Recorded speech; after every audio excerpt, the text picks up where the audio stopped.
अगर आप उस लड़के को रेपिस्ट कह रहे हो तो आप भी एक मर्डरर से कम नहीं हो। उसने सुसाइड किया, मेंटली टॉर्चर हुआ। वो मेंटली टॉर्चर किसकी वजह से हुआ? हमारी वजह से। तो मर्डरर से कम तो हम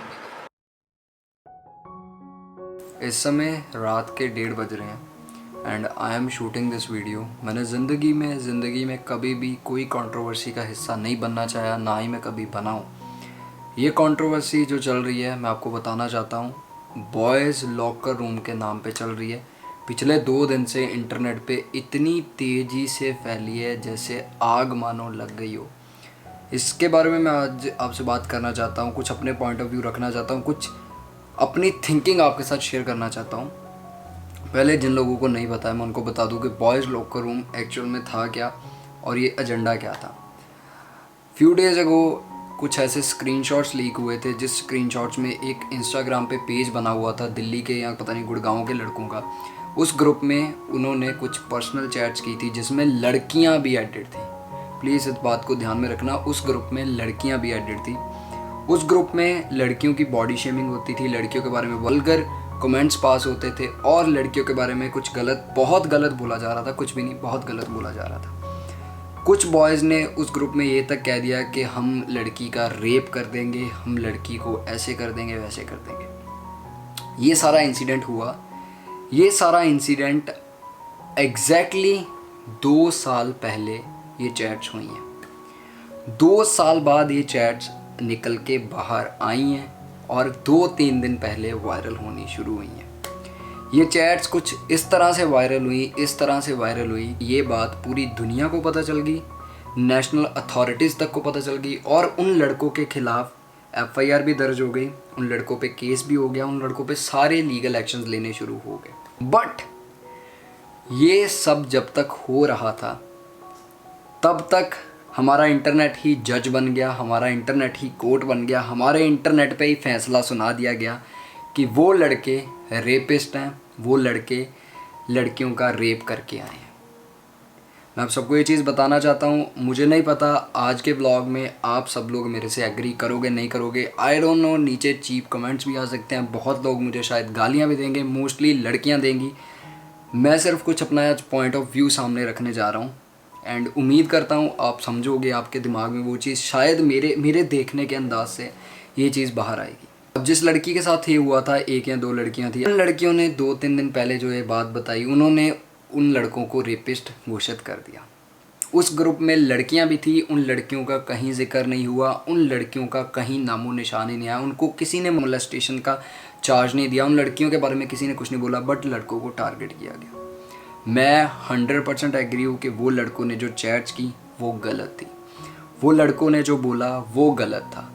पर इंटरनेट पे फैसला सुनाना, इंटरनेट पे हर चीज़ को वायरल करना, इंटरनेट पे ही तुमने अपना फैसला सुना दिया, तुम ही जज बन गए, तुम ही कोर्ट बन गए और तुमने उनको रेपिस्ट घोषित कर दिया। जबकि ना रियल लाइफ में रेप हुआ, भगवान ना करे होता भी, भगवान ना करे किसी के साथ भी हो, किसी लड़की के साथ ऐसा घिनौनी चीज़ कभी ना हो, ना वो चीज़ रियल लाइफ में हैपन हुई, ना ऐसा कुछ हुआ, बट इंटरनेट पे आप सब ने उनको रेपिस्ट घोषित कर दिया। अब हुआ क्या, 2 दिन बाद उनमें से एक लड़का जो अब 17 साल का है, जब ये इशू हुआ था तब वो 14-15 साल का था, उसकी बहन ने एक स्टोरी डाली है, मैं यहाँ आपके साथ स्क्रीन पे शेयर करूँगा, उसमें उसने सब एक्सप्लेन किया है, आप अच्छे से पढ़ लेना कि वो स्टोरी में लिखा क्या। अब वो लड़का जो वो इस ग्रुप का हिस्सेदार था, एक लड़का, तो आज उसने 12th फ्लोर से छलांग मार के सुसाइड कर ली और वो मर गया। He is no more. He is dead, bro. He is just dead. मैं आज तक ज़िंदगी में कभी कोई कंट्रोवर्सी में पार्ट लेके या मैंने किसी चीज़ के हक़ में ऐसे नहीं बोला, खास करके ब्लॉग बना के। मैं हमेशा लड़कियों की रिस्पेक्ट करता हूँ, I still respect each and every person. मैं जेंडर देख के रिस्पेक्ट नहीं करता, आई रिस्पेक्ट पीपल। जो मेरे साथ अच्छा है, जो मेरी पीठ पे अच्छा है, that is the good person bro. जो मेरे साथ नहीं अच्छा, किसी और के साथ नहीं अच्छा, मैं उसको अच्छा क्यों बोलूँ, चाहे वो लड़का है चाहे वो लड़की है। यहाँ मैं ये चीज़ कहना चाहता हूँ, लड़कों का फॉल्ट था, दैट इज़ राइट, मैं मान रहा हूँ लड़के गलत थे, बट जो एलिगेशन लगे, जिस हिसाब से उनके ऊपर एलिगेशन लगे और जिस हिसाब से फैसला इंटरनेट पे ही सुना दिया गया कि वो रेपिस्ट है, जबकि कोई सबूत, कोई अदालत में जाओ, अदालत में गवाह मांगते हैं, सबूत मांगते हैं, कोई सबूत नहीं थे, चैट्स थे। बट उन लड़कों ने किसी को जाके टॉर्चर किया, किसी लड़की को जाके कुछ बोला, वो स्क्रीनशॉट लीक किए उसके ही, उन लड़कों के ही किसी दोस्त ने। वो दोस्त ही क्या था जिसने ये चीज़ खुद नहीं सुधारी और पब्लिकली कर दी।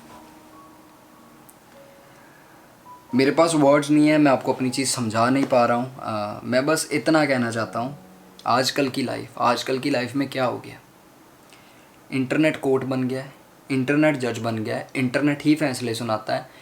जो असल लाइफ में हाई कोर्ट, सुप्रीम कोर्ट है, मुझे लगता है उनका कोई काम ही नहीं रह गया, कोई काम नहीं रह गया। वो बच्चा जो 16-17 साल का था, वो बहुत मेंटली टॉर्चर हो गया, इतने हद तक हो गया कि उसने सुसाइड कर ली। उसने सोचा कि मैं अगर लोगों को समझाना चाहूँगा, मैं अगर लोगों को बताना चाहूँगा, कोई मेरी सुनेगा ही नहीं। उस लड़के को थ्रेट कॉल्स आने लग पड़े, उसको मारने की धमकियाँ आने लग पड़ी, उसको इंटरनेट पे पूरा मोलेस्टेशन के उसके ऊपर मैसेजेस बन गए, ऐसे ऐसे ऐसे। व्हाट? उस लड़के ने आखिर में यही सोचा कि मैं मर जाता हूँ, दैट्स गुड, सियापा ही ख़त्म, मैं मरा, सब खत्म। यहाँ भी मैं कहता हूँ लड़का गलत था, लड़के में हिम्मत नहीं थी फेस करने की। अगर उसने गलती की, उसमें फेस करने की हिम्मत नहीं थी। बट क्या ये तरीका सही है कि इंटरनेट पे किसी बंदे को पकड़ो, उसको टारगेट कर लो, उसके बारे में बोल दो, वो चाहे गलत जितना मर्जी हो, पर तुम उसको पक्का गलत घोषित कर दो कि हाँ भाई तुम गलत हो, तुमने सब कर दिया। मैं इस चीज़ से बहुत मेंटली डिस्टर्ब हुआ हूँ, बहुत ज़्यादा। इंटरनेट के आधार पे यहाँ पे फैसले हो रहे हैं, इंटरनेट सब कुछ बन गया। आई डोंट नो, मेरी ये वीडियो शायद हो सकता है डीमोनेटाइज हो जाए, हो सकता है ये वीडियो मेरे चैनल से रिमूव भी हो जाए, आई don't know about this. But इस वीडियो में ना मैं कॉन्स्टिट्यूशन को गलत बोलना चाहूँगा, क्योंकि वो बिल्कुल गलत नहीं है, ना मैं किसी सेकंड पर्सन को गलत बोलना चाहूँगा। मैं सिर्फ आपके सामने अपने व्यूज़ रख रहा हूँ, आपको बस ये बताना चाह रहा हूँ कि आजकल की दुनिया में इंटरनेट सब कुछ बन चुका है। तो ऐसे इंटरनेट को यूज़ करने का कोई फ़ायदा नहीं। ऐसे इंटरनेट को भैया आग लगा दो, जहाँ पे एक प्राइवेट इशू को पब्लिक करके फैसले सुनाए जाते हैं। कोर्ट का कोई काम ही नहीं है फिर। कोर्ट किस लिए भाई? फिर किस लिए कोर्ट में जाओ, फैसले होंगे। माना इंटरनेट आजकल इतना तेज़ है कि चलो इंटरनेट पे अगर तुम कोई चीज़ अपलोड करते हो तो नोटिस में आ जाती है लोगों के, बट इंटरनेट को सिर्फ नोटिस करने के लिए रखो, उसको फैसले सुनाने के लिए मत रख दो कि इंटरनेट पे तुमने ये चीज़ घोषित कर दी। एक्चुअल में बात हुई क्या है वो हमें नहीं पता, वो तुम्हें नहीं पता, वो मुझे नहीं पता। वो बात पता है उस लड़की को जिसके साथ हुआ है, और जिस लड़के को जिसकी सुसाइड हो गई है, जो बाकी लड़के, उनको पता है कि एक्चुअल में बात क्या थी, कैसे हुई, क्या नहीं हुई। मैं और आप कौन होते हैं जज करने वाले? Who the hell we are to जज समवन? Who man? कोई नहीं। हमें भगवान ने इतना, हमें, मेरे हिसाब से, आपका पता नहीं, मुझे भगवान ने इतनी औकात नहीं दी कि मैं किसी को जज करूं। मैं फिर भी जज करके कह रहा हूं कि लड़का भी गलत था, लड़की भी गलत थी, दोनों गलत थे।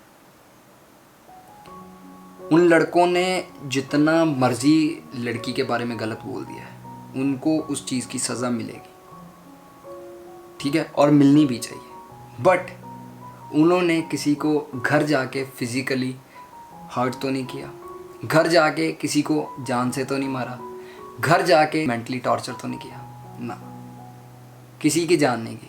बट वो लड़का जो उस ग्रुप में था, जिसने सिर्फ रिप्लाई किया था ग्रुप में मी टू, उस लड़के ने सुसाइड कर ली क्योंकि उसको इतने थ्रेट कॉल्स आ गए। उसको इंटरनेट पे रेपिस्ट घोषित कर दिया गया एक 17 साल के लड़के को, कि पूछो मत। अभी कोर्ट से फैसला नहीं आया था, अभी कोर्ट में केस अच्छे से गया भी नहीं था, अभी एक हेयरिंग भी नहीं हुई थी, और वो लड़का रेपिस्ट बन गया। I am just disappointed because मैंने ये चीज़ शेयर की थी अपने इंस्टाग्राम पे, लड़कियों के साथ बुरा हुआ है, and I am still saying लड़कियों के साथ बुरा हुआ है। बट मुझे इस चीज़ का आइडिया ही नहीं था कि वो एक 17 साल का बच्चा दिमाग पे ये चीज़ लेके सुसाइड कर लेगा।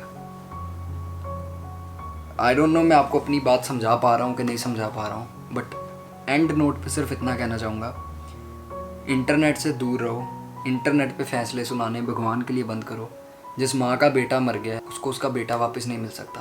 आप लड़कों को, लड़कियों को, जिसको भी इंसाफ लेना है, कोर्ट जाओ, इंसाफ लो। माना हमारे इंडिया का कोर्ट भी थोड़ा धीरे काम करता है, इंसाफ लेट मिलता है, वो निर्भया केस इतने सालों बाद इंसाफ मिला। माना मैंने, ये भी चीज़ मान ली मैंने, but please without any proper proof किसी को ऐसे रेपिस्ट घोषित मत करो।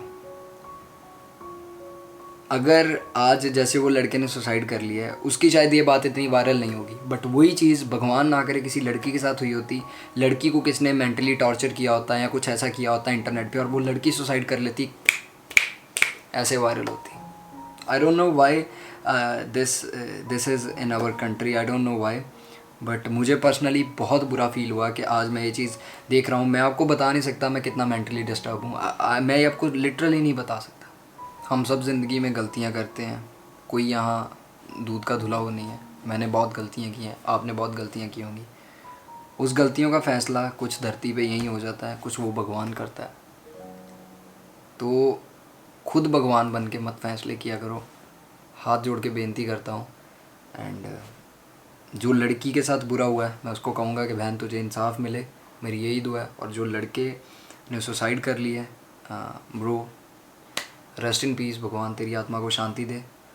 बाकी बस इतना ही कहना था। आज का व्लॉग यहीं ख़त्म करता हूँ। पता नहीं आपको अपनी बात समझा पाया हूँ कि नहीं, पर जितना मेरा दिमाग चला आपके साथ शेयर कर दिया। Thank you.